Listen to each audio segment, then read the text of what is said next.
Let's now focus on an unsung hero of the day, the one and the only, the Internet. It might have been with us for 51 years only, yet, apart from that moment when you cannot connect to it, Internet remains absolutely invisible to us. It's below our scanners, and yet it is the Internet that connects all the places on the globe into a single global village. The question we want to focus on is the word single.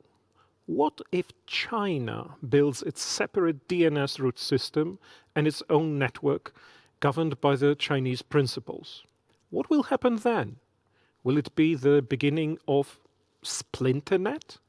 A cluster of distinctive unconnected nets, no longer into anything major net, but locally controlled and split apart? Whether this scenario is likely to happen or not, or is it just a tech dystopia used as a political threat and a backdrop for science fiction, will now be discussed in an exclusive Oxford-style debate. As in this session, you will be asked twice for your opinion on whether the Internet will split or not. Do make sure you vote now and then at the end of the session. The poll is available on our public chat. And here on the stage we have for you Robert Knake, Senior Fellow at Council on Foreign Relations, and Milton Mueller, founder of the Internet Governance Project, with their opposite views on the subject to be exchanged under Neal Pollard, Chief Information Security Officer at UBS AG. Gentlemen?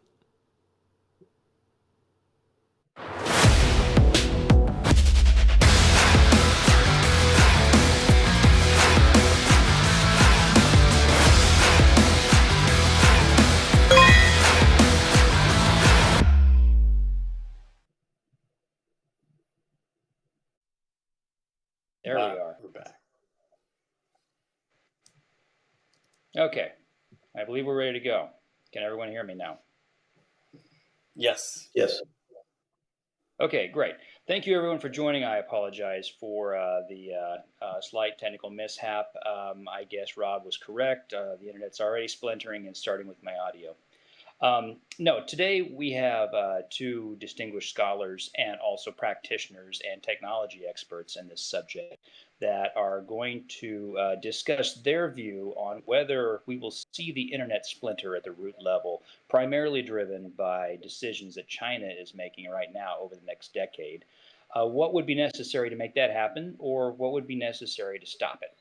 So this is a proper Oxford-style debate, which means that going first will be Mr. Knake, and going after that will be Professor Mueller. So what I would say is the rules, the ground rules of this is each will make an opening statement, starting with Mr. Knake by mutual agreement of the panelists. Each will make an opening statement of 5 minutes, Rob first, and then Milton. Then each has a rebuttal for about 3 minutes, and then I will moderate a discussion for 5 or so minutes that we can go into questions and answers. So without further ado, I would like to introduce both of our panelists going first.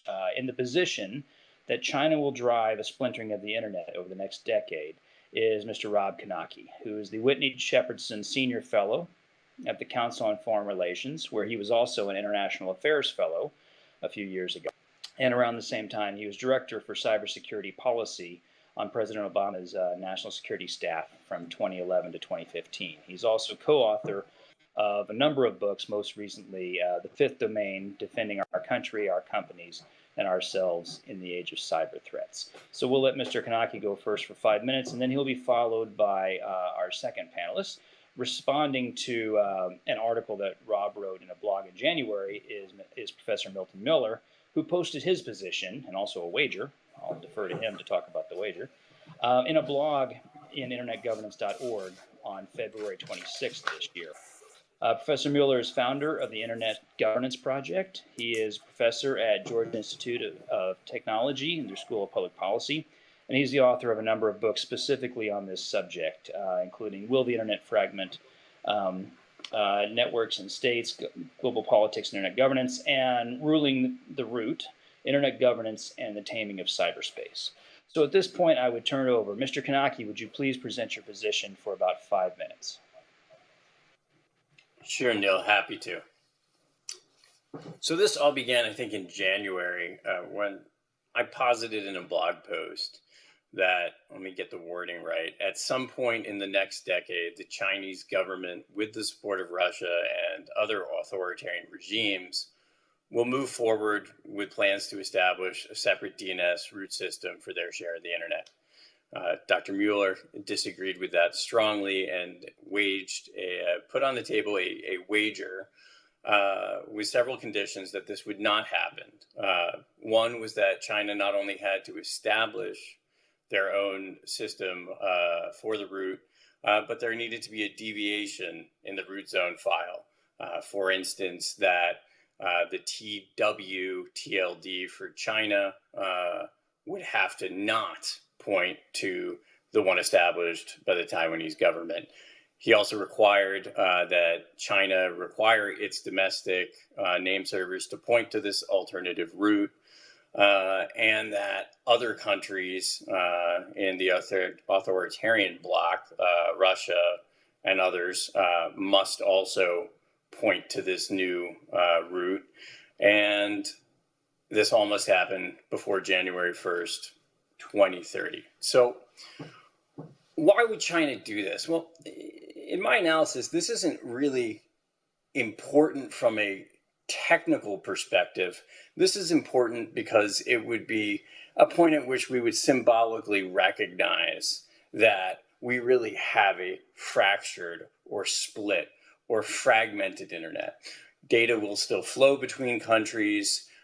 There will still be some compatibility, but fundamentally, the Chinese internet will look very different from the internet of the United States and of Europe and of the rest of the world. I also believe that China would do this for a couple reasons. First, I think China's obsessed with the root. We saw this in ICANN. I saw this when I was working in the Obama administration. They have felt that having their own root server was a matter of international prestige, and that they had the technology and they had the capability and they had the resources to do this, and they really wanted a root server. We tried to blunt their issues with ICANN by ending the IANA contract. I think that worked for a time, but I think now China is back fully in the business of saying the root is important and it's something that we want a hand in controlling. I also think that we're seeing China take some early steps in this area. They've begun to establish their own root server for research purposes. That begs the question, research on what? Why do they think they need to do research in this area? So I think it's likely that this research will blossom into its own root server system, and that they will at some point make a change to that. Overall, I think if you look at the last year, it looks to me like we are heading more in the direction of this splinternet. A lot of that is caused by the Trump administration responding to provocations that China has carried out. And so we're seeing Huawei's global ambitions thwarted. We are seeing the TikTok issue. We are seeing companies start to develop their own supply chains for software and hardware. And so from that perspective, I think it looks like we're very much headed in that direction. I think the real question now, from my perspective, is what do we do about it? Can we find accommodations with China? I'm not sure. My bigger focus is on saying, what can democratic countries do to come together to strengthen the open internet, which may not be global, but can be made to be more open, more secure, and more resilient, and will continue to interchange data with the Chinese internet and the portions of the internet that China controls. But that, I think, is what our focus should be. I think we're past the time at which we're going to come to a place where China and the United States say, yep, we all agree on the same rules of the internet. We're going to stop doing the things you don't like. We're going to stop doing the things that you don't like, and we will find some accommodation. I don't think that's happening, and I'm not even sure Dr. Mueller actually disputes at this point that the internet is in some form fragmenting. He prefers the term alignment, which I understand why. The idea it's aligning to national borders. I just don't like that term because alignment sounds like a good thing. And I don't think this splintering is a good thing. I like the era of the free flow of data. So let me stop there. Thank you, Mr. Knake. Now, Professor Mueller, I invite you to spend about 5 minutes on your remarks and your position to counter Mr. Knake. Great to be here today. Well, greetings from Atlanta, Georgia, in the USA. And I think this is a really important discussion. And I always propose this bet in good fun, sort of harking back to the bet between Paul Ehrlich and Julian Simon about the environment many years ago. And also, let me also praise Rob for his role in the Obama administration's decision to transition ICANN into the private sector and away from US government control, which was a major good decision that was made that will help to mitigate the problem of internet fragmentation. But what we have to understand here is that we're not just debating whether China and the US have different models of internet freedom. We're debating whether the domain name system is going to be the site of fragmentation. And secondly, whether China is going to be the one that initiates that fragmentation. So let me make sure that everybody understands the role of the domain name system. By providing a consistent global root for all domain names, we ensure that any domain name in the world can connect to any internet service provider and any end user in the world. And it is indeed the consistent root that makes that possible. Now, what would happen if you have a different root server? Essentially, it would mean maybe the .com domain might be different in China than it is in the United States, and that China would control com domains in China, and maybe the US would control com domains in the US. Now, I think that still is not going to happen. I think that the power of global compatibility of naming, of global interoperability, is so strong that nobody has an incentive to break that up, least of all China. And I think that my bet has been borne out with the recent developments. Yes, we see fragmentation at the application layer, but where is that demand coming from? It's not from China. China didn't refuse to sell Huawei equipment to the United States. The US blocked them. China didn't choose to block WeChat or prevent WeChat. They want access to our markets. They want to have global compatibility. The US is the one that is now initiating the fragmentation. And this is not to say that the Chinese are not hypocritical in the sense that they block all kinds of American information services and applications. But the point is, they still, despite wanting to shield themselves from American services and American freedom of expression for many years, they have never tried to undermine the fundamental technical compatibility and interoperability of the internet, because they know that everyone benefits that as much as we do. So I think what we see happening now is actually the US, particularly with some of its technical moves in the area of chips and the sanctions that we're placing on our technology companies, making them unable to sell or contract with Chinese suppliers. That long term could lead to some kind of technical division or fork in the internet, but it's not going to come from the domain name system. It's really nobody's interest for that to happen. So let's go on to the rebuttals now. The rebuttals. I want to remind everyone of the polling question, that you can vote in the poll at the beginning and then toward the end. So please take advantage of that. But I'd like to turn to Mr. Kanaki. I'd like to ask you to take about 3 minutes and rebut Professor Mueller's position. Well, thank you, Milton. I appreciate your comments on what we tried to do in the Obama administration.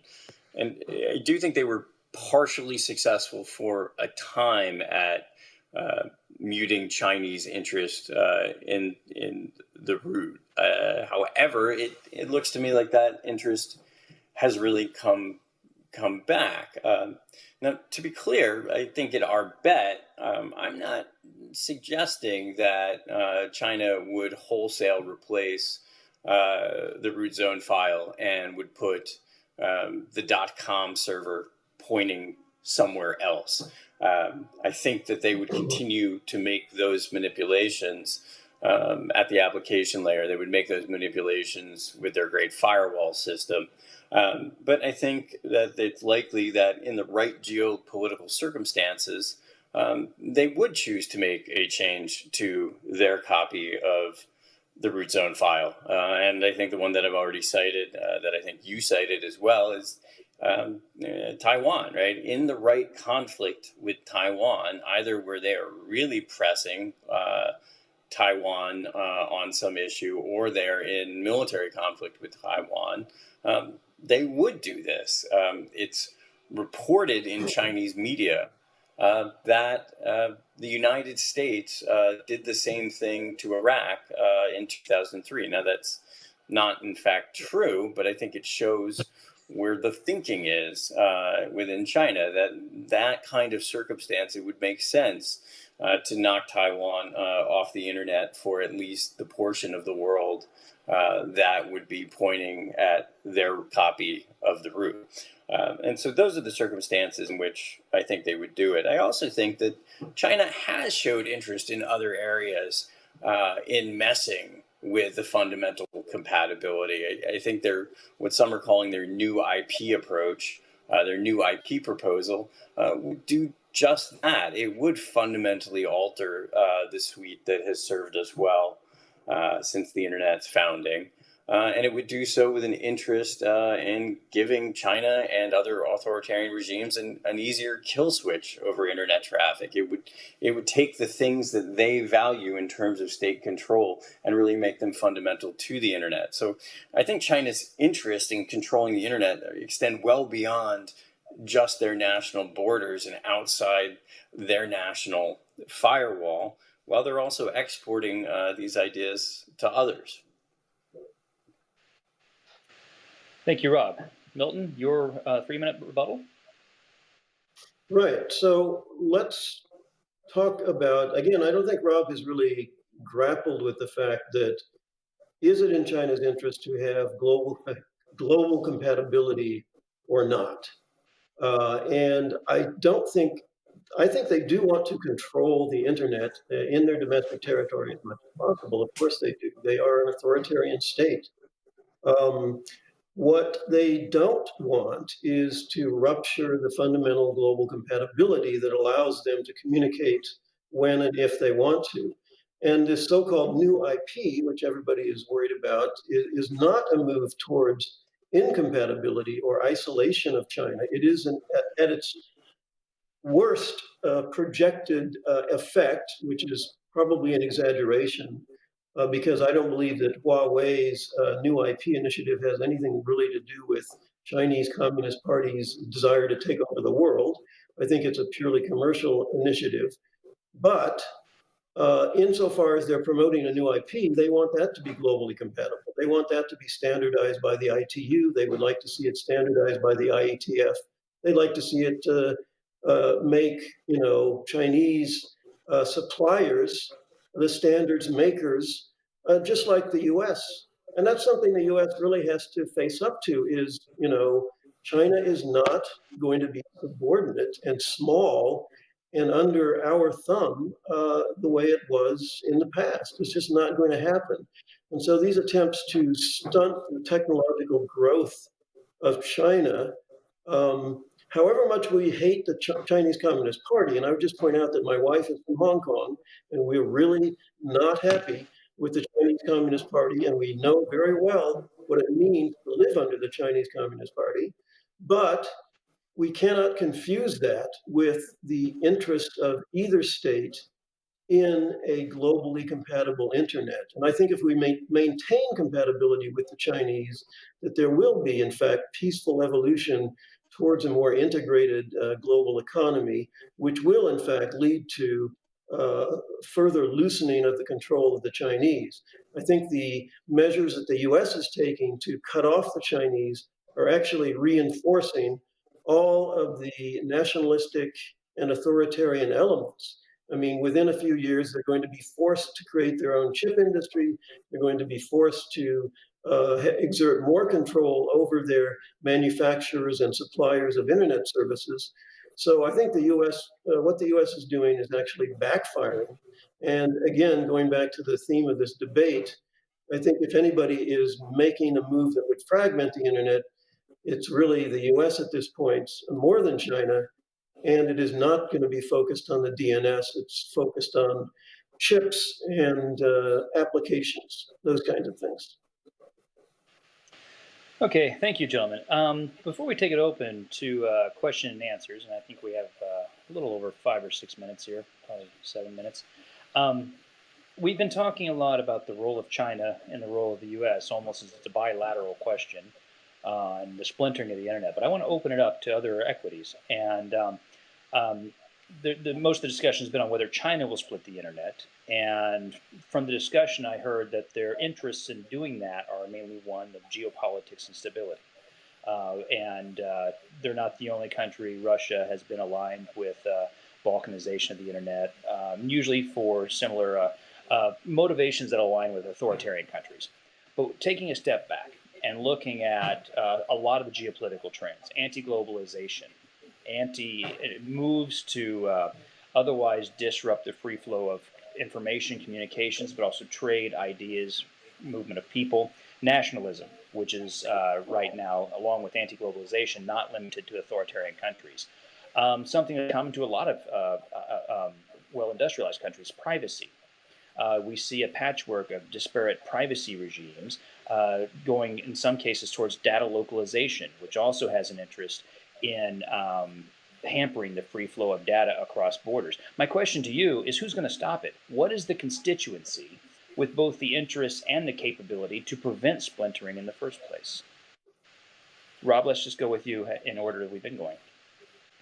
Well, I mean, so what I've proposed is that what we need to do is come together as democratic and capitalist nations to form what I've called the Democratic Internet Freedom League. And we need to agree with Europe on what are our shared standards going to be on the free flow of data, against data localization, in favor of privacy, and essentially create an internet that may be less global, but will be more free than it is today. And the way to do that, I think, is really to put a digital trade zone behind it. We need to create a system, I think, in which we're not dependent on China, but in which China would have the capability and the interest to say, hey, we will stop our bad behavior. We may reform ourselves in the interest of having access to your markets.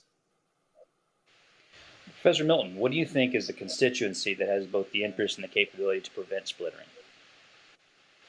I think internet users and suppliers are the key constituency. We have a host of native internet institutions ranging from ICANN and the regional internet registries to the Internet Engineering Task Force, people in the Internet Society, people who are chafing at the censorship and controls that are placed on them. So those people have to be in the lead. It's a little bit tricky for governments to be leading this because, of course, then it becomes a matter of interstate competition. But I like what a lot of what Rob said, I could get behind in the sense of having a digital free trade zone, but I would want that to be extended very vigorously to these authoritarian countries as much as possible, and we need to bargain with them to get them to open up. For example, I see a grand bargain that we could say, okay, we open up our equipment markets to Huawei, you open up your information service markets to Google and Facebook and Twitter. maybe that's not going to be accepted, but certainly it puts us in the initiative. And rather than building walls around these so-called democratic state alliances, we need to be expanding and globalizing the internet as it was intended to be, using the freedom, the demand, or what I call popular sovereignty in cyberspace as the constituency for this effort. Okay, thank you. I would propose we open to the floor for a couple of questions. In the meantime, can we see the results of the poll?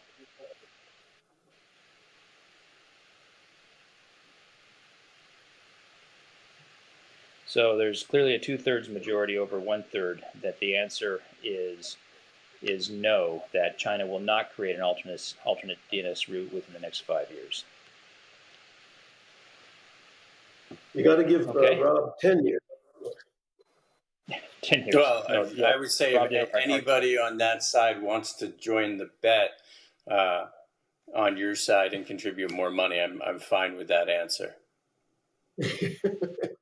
Great. I believe we're going to have questions come to the bottom of the screen or perhaps fed in, but we're open to questions now for the panelists.